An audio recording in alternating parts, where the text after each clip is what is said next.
أشهد أن محمدا رسول الله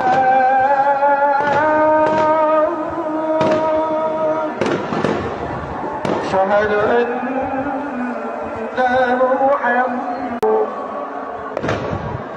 أشهد أن محمدا رسول الله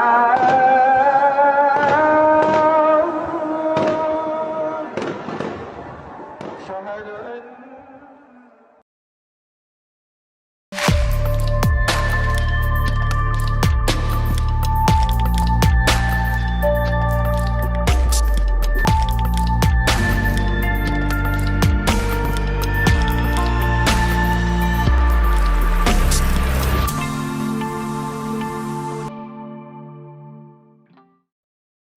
এটা সার্কাস দেখবেন। আঙ্গেরে ক্ষুদ্রকালে একটা বিখ্যাত সার্কাস আছিল, নাম ছিল দ্য রওশন সার্কাস। সার্কাসে তো হাতিঘোড়া থাকে, ওগুলো তো দেখবার জন্য যাইতামই, কিন্তু এটার সাথে সবচেয়ে ইন্টারেস্টিং ছিল জোকার। জোকার দেখার জন্য আমরা যাইতাম। জোকার আর পারফর্মারের তফাৎ বুঝেন। জোকার কিন্তু সার্কাসের সব ক্যারিকাচার করতে পারে, কিন্তু শেষে যাইয়া এমন একটা ভজঘট বাঁধায় ফেলে যে সেটা হাস্যকর হয়ে যায়। বিএনপি নির্বাচন চায়, সংস্কার তার মতো করে চায়। এটা করতে গিয়ে সে সার্কাসের মতো কাণ্ড করিছে। আমি কইছি না জোকারের মতো আচরণ করিছে, আপনারা বিচার করেন। সিলেটে বিএনপির একটা সভা করেছেন ওনারা, সেটি মির্জা আব্বাস আবার কইছে সরকার নির্বাচন এড়ায় যাওয়ার ষড়যন্ত্র করিচ্ছে। আবার সেই পুরানো কাসন্দি, আবার ঘুরে ফিরে নির্বাচন, ইলেকশন ফেব্রুয়ারিতে হবে, কথাবার্তা তো হয়ে গেছে, 1 মাস হয়েছে। আবার আমাবস্যার পূর্ণিমার বাতের ব্যথা যেভাবে সেগে ওঠে না, উনকে করে উনাদের নির্বাচনের ব্যথা সেগে ওঠে মাঝে মাঝে। ওই একই মিটিং এ মির্জা ফখরুল সাহেব ছিলেন। উনি আবার কইছেন নির্বাচিত সরকারের চেয়ে কোনো সরকার শক্তিশালী হইতে পারে না। জিয়া রহমানের যে সরকার আছিল, জিয়া রহমান যখন ক্ষমতায় না, ওটা কি নির্বাচিত সরকার ছিল? ওটা শক্তিশালী সরকার ছিল না? কি কয় আর কি না কয় তার কোনো ঠিক ঠিকানা নাই। তা আচ্ছা, যাই হোক, কেমন শক্তিশালী সরকার তৈরি করবে বিএনপি, ওটাই তো ক্ষমতা তাসপি, তাই না? সবাই মনে করিচ্ছে। আমি মনে করি কিনা সেটা বড় কথা না, অনেকেই মনে করে আর কি। তো বিএনপি কেমন শক্তিশালী সরকার তৈরি করবি, এটার একটা স্যাম্পল দেখি। হ্যাঁ, আসেন দেখি বিএনপি কেমন শক্তিশালী দল। আসেন, এডিটর সাহেব এনে দেখান। এই চুপ, একদম চুপ প্লিজ। একটা কথা বলে আমি বের হয়ে যাবো এখান থেকে, প্লিজ প্লিজ। সবাই চুপ করে থাকেন, ধন্যবাদ। চুপ করেন প্লিজ। আপনারা বসেন না ভাই, আপনারা বসেন, এভাবে জোরটা করতে পারেন না, আপনারা নিজেরা বসে যান। যে নির্বাচিত সরকারের চাইতে শক্তিশালী কোন সরকার হতে পারে না। বিএনপি মানুষকে যেন মানুষ ভালোবাসে, প্লিজ প্লিজ। বক্তা যদি শ্রোতার সঙ্গে আই কন্ট্যাক্ট করতে না পারে, তার বক্তৃতা হয় না। আমার কথা বুঝাতে পারছি? এখন দয়া করে একটু চুপ করেন। বিসমিল্লাহির রহমানির রহিম। সিলেট আমার পূর্ণভূমি। সিলেট যখনই আমি সুযোগ পাই, এই চুপ, একদম চুপ প্লিজ। দেখেছেন, নিজের মিটিং এর কর্মীরা কথা শুনে না, বক্তৃতাই দিবার পারে না, আর শক্তিশালী সরকার বানাবি। শখ আছে ভালোই, অনেক সময় না কুজা লোকের না শীত হয়ে শখ হয়, বুঝছাও? তো ওনারা শীত হয়ে শুবার পারবে কিনা জানি না, ভবিষ্যৎ কইতে পারবে। যাই হোক, আর একটা ইস্যু নিয়ে কথা বলি, প্রফেসর ইউনূসের সংস্কার কমিশন নিয়ে। আমি ইচ্ছা করে এগুলো নিয়ে কথা কই নাই, কারণ আগে দেখি তারা কি অশ্বডিম্ব প্রসব করে, তারপর কমু এটা ভাবিছিলাম। তো ডিম্ব তো প্রসব করা শেষ, তো এখন কওয়া যায়, তাই না? প্রফেসর ইউনূসের সরকার তো সংস্কার করার জন্য টাইম চায়। তো প্রফেসর ইউনূস স্যার যাকে দায়িত্ব দিচ্ছেন সংস্কার করার জন্য, তারা কেমন রাষ্ট্র বুঝিছেন না একটু দেখি। স্যাম্পল দেখবো একটা, আজকে এটা দেখবো আর কি, বেশি না, বেশি দিলে হার্টফল করতে পারে। আসেন আল্লাহর নামে শুরু করি। তো প্রফেসর ইউনূস স্যার তো অনেক সংস্কার কমিশন করেছিলেন, আমরা স্যার দেখলাম। আমি প্রথম দিকে অনেকগুলো ভিডিও করেছিলাম এই নিয়ে, যে আসলে সংস্কার কোন লক্ষ্যে পরিচালিত করতে হবে, কোথায় কোথায় কি সংস্কার করা যায়, এগুলো নিয়ে করেছিলাম। তো ওগুলো আবার কেউ দেখে না। তো ওই যে মানে সুশীল হইলে একটু বেশি লেখাপড়া শিখলে না আমার ভিডিও আবার দেখে না, বুঝছাও।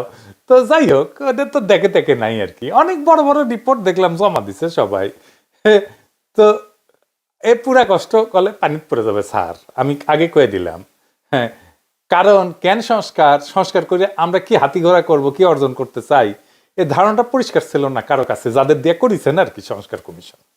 তো আমি এভাবে কথা বলতে চাই না, বললেই যে বলবেন যে বলছে, কইবে হ আপনি সব জানতা যাই না বসে আছেন। আমি সব জানি না, সব জানতা খোদাতালা। তো কেউ কখনো নিজেকে সব জানতা বলে দাবি করে না, কিন্তু আমি যে কথাগুলো বলি সেগুলো তো খণ্ডাইতে হবে, তাই না? খণ্ডাইবেন না, আমলেও নেবেন না, তাইলে তো হবে না স্যার। নারী কমিশন কি কাম করিছে সেটা পাবলিক দেখিছে না স্যার? আপনারা দেখেন নাই বলেন নারী কমিশন কি কাম করিছে? তো এই যে কমিশনগুলা, এরা যে কি বুঝে আর কি প্রডিউস করে সেটা তো আপনারা দেখিছেন। তাই আসেন আজকে আলাপ করি নির্বাচন কমিশন, সংস্কার কমিশনের আলাপ নিয়া। হ্যাঁ, ভাইবেন না অন্যরা ছাড় পাবেন। হ্যাঁ, ছাড়বো না কাউরে। হ্যাঁ, আমি যখন ধরি কচ্ছপের মতো কামড় দিয়া ধরি, বুঝাও। বাঙ্গো লিটারা জায়গাটা ভালসুন, এটা বুঝবার পারবেন আজকে। এইগুলো কিছুই বুঝে না, কিন্তু বাদেই আম্বিয়া বিশাল বড় বড় রিপোর্ট দিছে, বুঝছাও। হ্যাঁ, তো যেন আমরা কই সবাই মিলে যে যা তুই পারু, তুই লারু, তোর নানির নাম জহরা, তাই তোর তো মহড়া। হ্যাঁ, এই যে নির্বাচন কমিশন সংস্কারের সুপারিশ দিছে না। হ্যাঁ, স্যার আপনি কই, আপনি তো নিয়োগ দিছিলেন সবাই রে, কোথাও লিখিছে যে সুপারিশ কেন করিচ্ছে? এই সুপারিশের দরকার হইল কেন? এই সুপারিশ বাস্তবায়িত হইলে কি হাতি ঘোড়া বজরা পানসি হবে, আর না হইলে কি ক্ষতি হবে? কইছে কয় নাই। তো সুপারিশ কেমনে লেখা লাগে সেটাই তো বুঝে না ওরা স্যার। কাগরে দিছেন এটা? দেখেন, এটা ফর্মুলা দিছে, ফর্মুলা দিছে যে দলের প্রধান আর প্রধানমন্ত্রী আলাদা মানুষ হবে, মানে রাষ্ট্রের নির্বাহী আর দলের প্রধান আলাদা হবে। কেন হবে? কোনো ব্যাখ্যা নাই। কিন্তু তাতে কি হবে? কোনো হবে না। আর এটা সোভিয়েত ইউনিয়ন হবে, রাষ্ট্রের প্রধান হিসেবে একজন কাঠের পুতুলকে বসাবে, আর দলের প্রধান থাকবে দলের প্রধান। এ স্ট্যালিন না, এটা করতে পারে। সোভিয়েত ইউনিয়নের প্রেসিডেন্ট কিন্তু স্ট্যালিনের সময় অন্য কেউ ছিল, ওই স্ট্যালিন কালে প্রেসিডেন্ট ছিল না, এটা জানেন? স্ট্যালিন ছিল পার্টি প্রধান, আর অন্য কেউ ছিল প্রেসিডেন্ট। ঠিক যেমন এই কমিশন প্রস্তাব করেছে, বুঝছাও।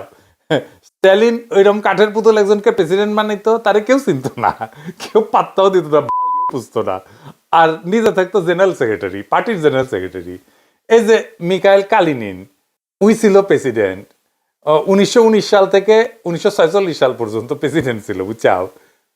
আসলে ওই অর্থে প্রেসিডেন্ট বলা যায় না, কিন্তু প্রেসিডেন্টের সমতুল্য পদ আর কি। যাই হোক, যেটা আমরা অন্য দেশে প্রেসিডেন্ট বলি আর কি। তারপরে নিকোলাই সোভারনিক, ওই ছিল 1946 থেকে 1953 পর্যন্ত, মানে স্ট্যালিনের মৃত্যুর আগ পর্যন্ত ওই ছিল আনুষ্ঠানিক রাষ্ট্রপ্রধান।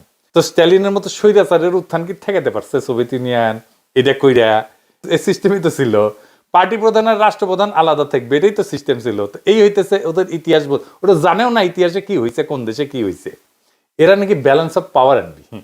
হ্যাঁ, এটা আধুনিক রাষ্ট্র চলে তিনটা বড় খুঁটির উপরে, বুঝছাও। এটা হচ্ছে এক্সিকিউটিভ। এক্সিকিউটিভ মানে হচ্ছে ইংরেজি যেহেতু কইছে তাহলে ঠিকই কইছে না। এক্সিকিউটিভ মানে হচ্ছে যারা দেশ চালায়, মানে সরকার।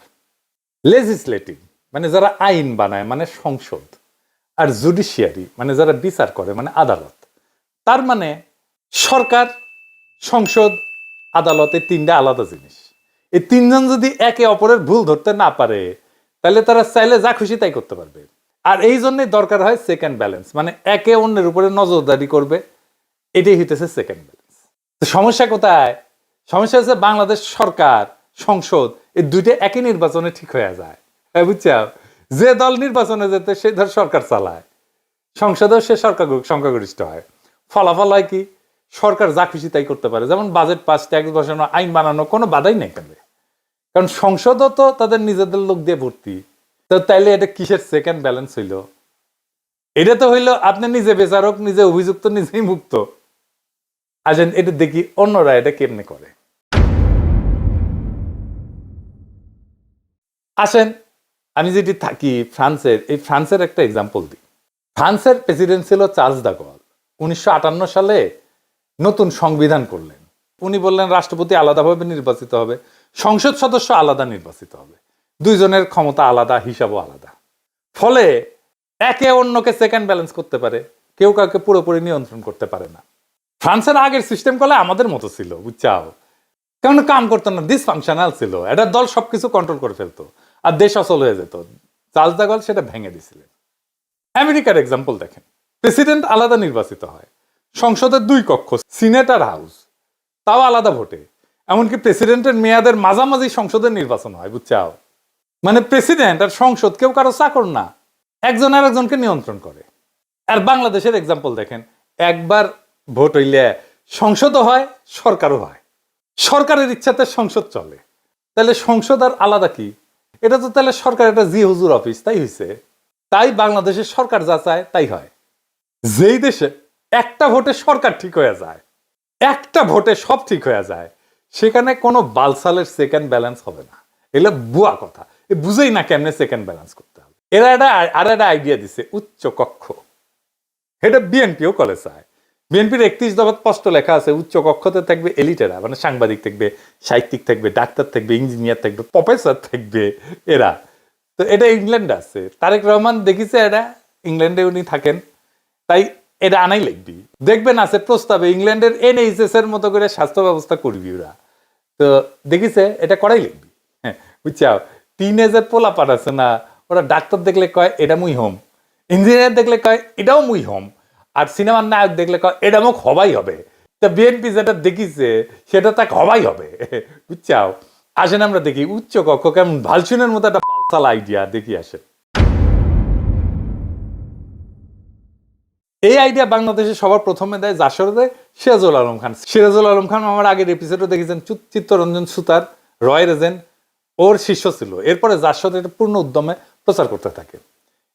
এরপর আর এক জাসদ ভারতীয় দালাল আসম রব বিভিন্ন টক শোতে তাদের এই আইডিয়া প্রচার করতে থাকে। আপনারা দেখেছেন 2011 থেকে 16 সালের মধ্যে ওই টিএসসি থেকে সাঙ্কারপুল যাওয়ার সময় রাস্তার পাশের দেয়ালে জাসদের এই উচ্চ কক্ষের বিশিষ্ট সংসদের দাবিতে গ্রাফিতি আকারে লেখা থাকতো। আর বিএনপি কিনা সেই ইন্ডিয়ান দালাল জাসদের প্রোগ্রামকে নিজেদের পলিটিক্যাল ম্যানিফেস্টোতে ঢুকাইলেও। কেন ঢুকাইলেও কোনো ব্যাখ্যা নাই। এইসব হইতেছে কিয়ামতের আলামত, বুঝছাও। ভারতীয় মার্কামারা দালাল সিরাজুল আলম খানের কোন প্রস্তাবকে তো দেখা মাত্র ডাস্টবিনে ছুঁড়ে ফেলা উচিত, অথবা টয়লেটে ফেলে ফ্ল্যাশ করে দেওয়া উচিত। এটা ঠিক। উচ্চ কক্ষ পৃথিবীর বিভিন্ন দেশে প্রচলিত আছে। আমেরিকায় আছে, গ্রেট ব্রিটেন আছে, রাশিয়ায় আছে, জার্মানিতে আছে, পাকিস্তানে আছে, আর ভারত মাথায় আছে। তো উচ্চ কক্ষ কেন প্রয়োজন এটা একটু বুঝে দেখি। আমার আগের এপিসোডে কলে আমি এটা ব্যাখ্যা করেছিলাম, তারপরে আরেকবার একটু বুঝে দেখি। এটা তখনই প্রয়োজন যখন রাষ্ট্রের আইনসভায় সরাসরি জনগণের ভোটে নির্বাচিত সদস্য ছাড়াও অন্য সদস্যদের প্রয়োজন হয়। কারা সেই অন্য সদস্য? America, Russia, Pakistan, Germany, Bharat মাতা সব দেশে হচ্ছে ফেডারেল সরকার ব্যবস্থা। অর্থাৎ দেশগুলা অনেকগুলো স্টেট, প্রভিন্স বা প্রদেশের সমষ্টি। ফেডারেল সরকার খালি যেসব পাওয়ার তাদেরকে দেওয়া আছে সেসব নিয়ে ডিল করে, যেমন প্রতিরক্ষা, পররাষ্ট্রনীতি ইত্যাদি। সেই সব দেশে সরাসরি জনগণের ভোটে নির্বাচিত সদস্য ছাড়াও রাষ্ট্রের স্টেক হোল্ডার হিসেবে প্রদেশগুলোকে ধরার কারণে স্টেটগুলাও তাদের প্রতিনিধি পাঠায় আইনসভায়। স্টেটস অথবা ফেডারেশনের সদস্যদের পাঠানো সদস্য দিয়ে গঠিত হয় আইনসভার উচ্চকক্ষ। আর গ্রেট ব্রিটেনে অ্যারিস্টোক্র্যাট আর চার্চ অফ ইংল্যান্ডের বিশপরা উচ্চকক্ষের সদস্য, কারণ তারা ঐতিহাসিকভাবে গ্রেট ব্রিটেনের রাষ্ট্র কাঠামোর গুরুত্বপূর্ণ স্টেক হোল্ডার। একটা সিরিয়াল আছে ডাউনটাউন এবে, যে কোনো বিল উভয় কক্ষে পাশ করা লাগে আইন হতে হইলে। অর্থাৎ উচ্চ কক্ষ নিম্ন কক্ষের পাঠানো বিল ওভাররুল করে দিতে পারে অথবা পাল্টাই দিতে পারে। এন্ড বাংলাদেশ কি ফেডারেল রাষ্ট্র বলেন তো? এটা একটা ইউনিটারি রাষ্ট্র। এখানে ওই যেগুলো রাষ্ট্রের কথা বললাম ওই রাষ্ট্রগুলোর মতো বড় ডাইভার্স প্রদেশ বা স্টেট নাই, যাদের নিজস্ব আলাদা আলাদা এক্সিকিউটিভ আছে, আইনসভা আছে, জুডিশিয়ারি আছে, তা তো না। তাহলে বাংলাদেশের উচ্চ কক্ষের কি প্রয়োজন বলেন তো? কোনো প্রয়োজন নাই। ক্ষুদাই খালি খালি জনগণের টাকা এদের পাল্টে এদের খরচা করতে হবে, এদের বেতন দিয়ে পাল্টে হবে না। যেসব দেশ ইউনিটারি রাষ্ট্র ব্যবস্থা, যেমন Sweden, Norway, Denmark, Finland, Israel, তুরস্ক, গ্রিস, শ্রীলঙ্কা, প্রত্যেকটা এক কক্ষ বিশিষ্ট আইনসভা। বাঙ্গুল্যান্ড বিশ্বে ইউনিক হবে যদি আইনসভায় উচ্চকক্ষ বানায় এই ইউনিটারি রাষ্ট্র নিয়ে। খালি জাপানে একটা ইউনিটারি রাষ্ট্রের 2টা কক্ষ আছে, কারণ জাপান একটা কনস্টিটিউশনাল মনার্কি। কিন্তু সেখানে 1869 সালে জাপানের সম্রাট মেইজির নেতৃত্বে সামুরাইদের বিরুদ্ধে মেইজি বিপ্লব হওয়ার পরে জাপানের সম্রাট গ্রেট ব্রিটেনের মতন করে একটা অ্যারিস্টোক্রেসি তৈরি করে যারা উচ্চকক্ষের সদস্য হইতো। এটা তাদের ইতিহাসের সাথে যুক্ত। এই ধারা চলে এসে আজকে জাপানের গ্রেট ব্রিটেনের মতো দুইটা কক্ষ। বাঙ্গুল্যান্ডের তো কনস্টিটিউশনাল মনার্কি না, অ্যারিস্টোক্রেসিও না, তো তাইলে কেন উচ্চকক্ষ? এটার তো ব্যাখ্যা নাই কোনো এদের কাছে। সুইডেন, ডেনমার্ক, নরওয়ে এই সমস্ত দেশ কনস্টিটিউশনাল মনার্কি হওয়া সত্ত্বেও খালি অ্যারিস্টোক্রেটদের দিয়ে কোনো উচ্চকক্ষ বানায় তাদের এম্পাওয়ার করে নাই। তাহলে এখন বাংলাদেশে প্রস্তাবিত উচ্চকক্ষের সদস্য কারা হবে আর তারা কাদের প্রতিনিধিত্ব করবে?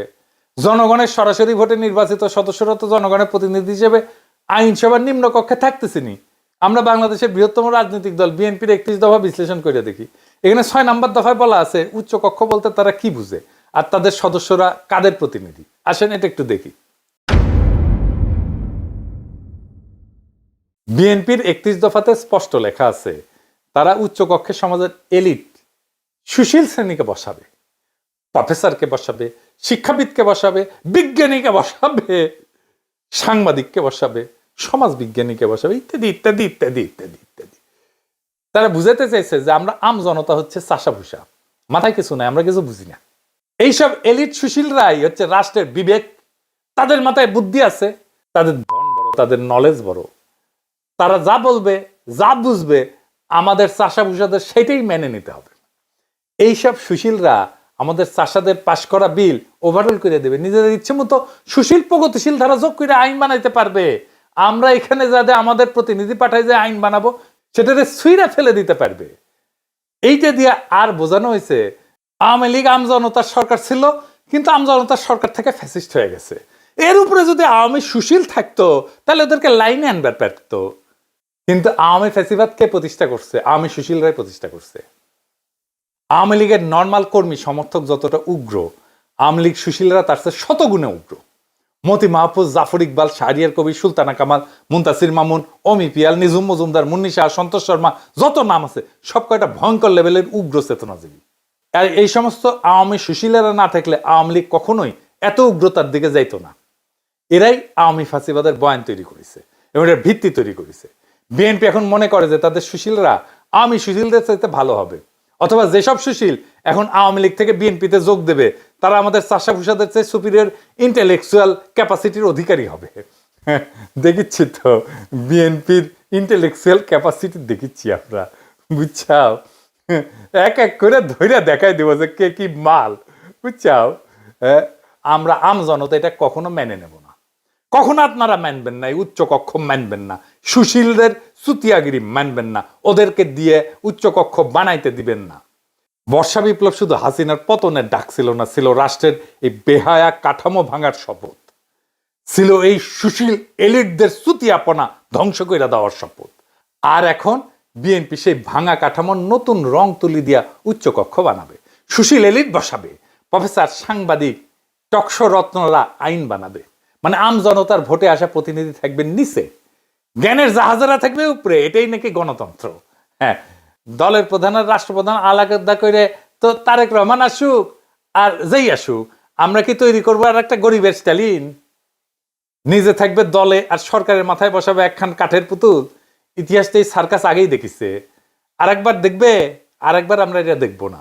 আমরা সুশীলের রাজত্ব চাই না, আমরা এলিটদের রাজত্ব চাই না, আমরা চিনি এদের মুখ, এদের মিথ্যা।